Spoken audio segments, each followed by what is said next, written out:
ನಮಸ್ತೆ. ಸಬ್ಸಿಗೆ ಸೊಪ್ಪು ಬೋಂಡ ಮಾಡ್ತಾಯಿದ್ದೀನಿ. ಮೊದಲಿಗೆ ಸಣ್ಣದಾಗಿ ಹಚ್ಕೊಂಡಿರುವಂತಹ ಈರುಳ್ಳಿ ತೊಗೊಂಡಿದ್ದೀನಿ. ತುಂಬಾ ಟೇಸ್ಟಿ ಇರುತ್ತೆ, ಹೆಲ್ತಿ ಸಹ ಇರುತ್ತೆ. ಇದ್ರ ಜೊತೆಗೆ ಒಂದು ಸ್ವಲ್ಪ ಹಸಿಮೆಣಸಿನ್ಕಾಯಿ, ಒಂದೆರಡು ಹಸಿಮೆಣಸಿನ್ಕಾಯಿ, ಸ್ವಲ್ಪ ಸಬ್ಸಿಗೆ ಸೊಪ್ಪು, ಇದಕ್ಕೇನೆ ಕೊತ್ತಂಬರಿ ಸೊಪ್ಪು, ಕರ್ಬೇವಿನ ಸೊಪ್ಪು, ಒಂದೆರಡು ಪಾಲಕ್ ಸೊಪ್ಪನ್ನು ಹಾಕ್ಕೊಂಡಿದ್ದೀನಿ. ತುಂಬ ಚೆನ್ನಾಗಿರುತ್ತೆ.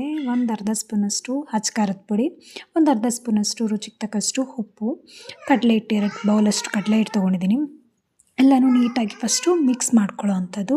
ಇದಕ್ಕೆ ನೀರು ನಮಗೆ ಎಷ್ಟು ನೋಡ್ತಾ ಥಿಕ್ನೆಸ್ ನೋಡಿಕೊಂಡು ಸ್ವಲ್ಪನೇ ನೀರು ಹಾಕ್ಕೊಂಡು ಕಲಿಸ್ಕೊಬೇಕು. ಜಾಸ್ತಿ ತೆಳ್ಳಗಾಗಿದ್ರೆ ಚೆನ್ನಾಗಾಗಲ್ಲ ಬೋಂಡ.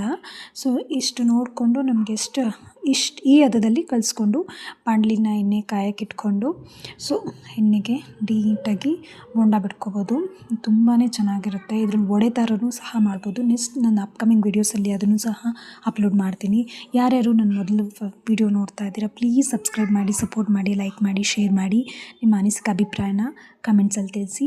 ನೀಟಾಗಿ ಎಣ್ಣೆಗೆ ಹಾಕಿ ಫ್ರೈ ಮಾಡೋದು ಸೂಪರಾಗಿರುತ್ತೆ. ಸಬ್ಸಿಗೆ ಸೊಪ್ಪು ಬೋಂಡ ಸಾಫ್ಟಾಗಿರುತ್ತೆ. ನಾನು ಯಾವುದೇ ರೀತಿ ಸೋಡಾನೆಲ್ಲ ಹಾಕಕ್ಕೆ ಹೋಗಲ್ಲ.